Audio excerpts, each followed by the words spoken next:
ರೀ ನಿಮ್ಮ ಫ್ರೆಂಡ್ ಬರ್ತಾರೆ ಅಂದ್ರಿ, ಎಷ್ಟೊತ್ತಾದರೂ ಬಂದೇ ಇಲ್ಲ. ನಾವು ಅವ್ರಿಗೆ ಕಾಯೋದು ಬೇಡ, ಡೈರೆಕ್ಟಾಗಿ ಪೊಲೀಸ್ ಸ್ಟೇಷನ್ಗೆ ಹೋಗೋಣ. ಅದೆಲ್ಲ ಏನು ಬೇಡ ಜಾನ್ವಿ ಅವರೇ, ನಾನು ಆಗಲೇ ಫೋನ್ ಮಾಡಿದ್ದೀನಿ. ಇನ್ನೇನು he'll be on the way. ನೀವು ಬನ್ನಿ, ನಾನು ಹೇಳೋದು ಕೇಳಿ, ಬನ್ನಿ ಕೂತ್ಕೊಳ್ಳಿ. ಆದರೂ ಈ ವಿಷಯದಲ್ಲಿ ನಾನು ತುಂಬ ದೊಡ್ಡ ತಪ್ಪು ಮಾಡಿಬಿಟ್ಟೆ ಅಂತ ಅನ್ನಿಸ್ತಿದೆ ರೀ. ಹೀಗೆ ಮಾಡಬಾರ್ದಿತ್ತು.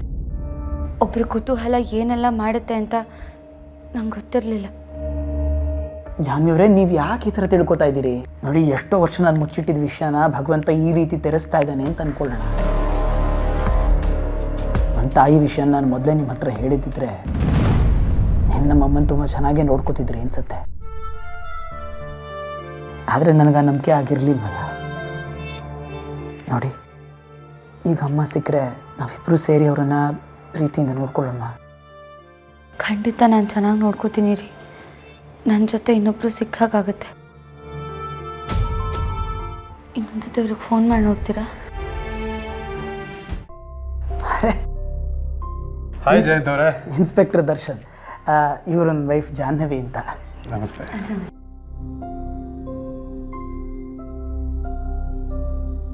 ಚೆನ್ನಾಗಿದೆಯಾ? ಚೆನ್ನಾಗಿದ್ದೀನಿ. ರಾತ್ರಿ ಏನೋ ಮನೆ ಹತ್ರ ಅರ್ಜೆಂಟಾಗಿ ಬಾ ಅಂತ ಹೇಳಿದಲ್ವಾ, ಅದಕ್ಕೆ ಬಂದೆ. ಏನು ವಿಷಯ? ಅದು ನಿನ್ನೆ ಸಂಜೆಯಿಂದ ನಮ್ಮ ತಾಯಿ ಕಾಣ್ತಾ ಇಲ್ಲ.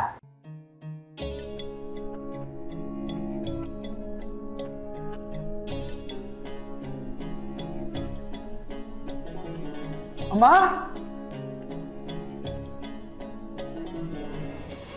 ನಿನ್ನೆ ಸಂಜೆಯಿಂದ ನಮ್ಮಿಬ್ರಿಗೂ ತುಂಬ ಟೆನ್ಷನ್ ಆಗಿದೆ. ನಮ್ಮ ತಾಯಿನ ನೀನೇ ಹುಡುಕೊಡ್ಬೇಕು. ಆದರೆ ಬೇರೆಯವ್ರಿಗೆಲ್ಲ ವಿಷಯ ಗೊತ್ತಾಗೋ ಹೋಗಿಲ್ಲ. ನಿನ್ನ ಸರ್ಕಲ್ನಲ್ಲಿ ಹುಡ್ಕೊಡೋಕ್ಕಾಗತ್ತಾ? ಡೋಂಟ್ ವರಿ ಜಯಂತ್ ಅವರೇ, ಆದಷ್ಟು ಬೇಗ ನಿಮ್ಮ ತಾಯಿನ ಹುಡ್ಕೋ ಜವಾಬ್ದಾರಿ ನಂದು. ನಮ್ಮದೇ ಆದ ಒಂದು ತಂಡ ಇದೆ, ಅವ್ರಿಗೆ ಹೇಳಿದ್ರೆ ಬೇಗ ಹುಡ್ಕೊಡ್ತಾರೆ. ಅಷ್ಟು ಮಾಡಿ ಪುಣ್ಯ ಕಟ್ಕೋ.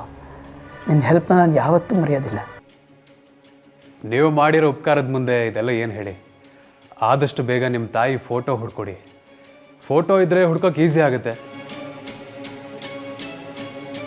ಇತ್ತೀಚಿನ ಫೋಟೋ ಇಲ್ಲದೆ ಹೋದರೂ ಹಳೆ ಫೋಟೋ ಇದ್ದರೆ ಕೊಡಿ. ಏಜಿಂಗ್ ಮಾಡಿಸಿ ಈಗ ಹೇಗಿದ್ದಾರೆ ಅಂತ ಕಂಡುಹಿಡಿಬೋದು. ಅದು ಸಣ್ಣ ವಯಸ್ಸಿಂದು ಒಂದು ಫೋಟೋ ಇತ್ತು. ಇಷ್ಟು ವರ್ಷ ಅವ್ರು ನನ್ನ ಜೊತೆಲಿದ್ದರೂ ಈ ಥರ ಒಂದು ಪರಿಸ್ಥಿತಿ ನಾನು ಎದುರಿಸ್ತೀನಿ ಅಂತ ನಾನು ಅಂದ್ಕೊಂಡೇ ಇರಲಿಲ್ಲ. ಅದಕ್ಕೆ ಫೋಟೋ ತೆಗೆಸಿಲ್ಲ. ಸರ್, ಅವ್ರು ಎಲ್ಲಿ ಹೋಗಿರ್ಬೋದು ಅಂತ ಏನಾದರೂ ಗೆಸಸ್ ಇದೆಯಾ? ಬಿಕಾಸ್ ಅವ್ರಿಗೆ ಬುದ್ಧಿ ಭ್ರಮಣ ಆಗಿತ್ತು ಅಂತ ಹೇಳ್ತಾ ಇದ್ರು. ಅದಕ್ಕೋಸ್ಕರ ಕೇಳ್ತಾ ಇದ್ದೀನಿ.